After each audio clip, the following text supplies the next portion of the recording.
এক গরিব লোক রৌদ্রের মধ্যে রাস্তার ধারে বসে ভিক্ষা করছিল। তার গায়ে ছায়াও ছিল না, মুখে ছিল ক্লান্তি।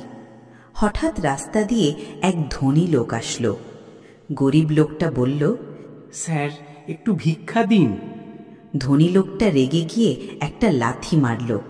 বলল, ভিক্ষা চাইলে লাথি পাবে? গরিব লোকটা কাঁদতে কাঁদতে বলল, আমি এখন কি করব? ছেলে মেয়েদের কি খাওয়াবো?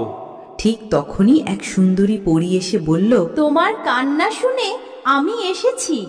পরী জাদুর কাঠি নাড়িয়ে একটা সোনার মুদ্রা দিল।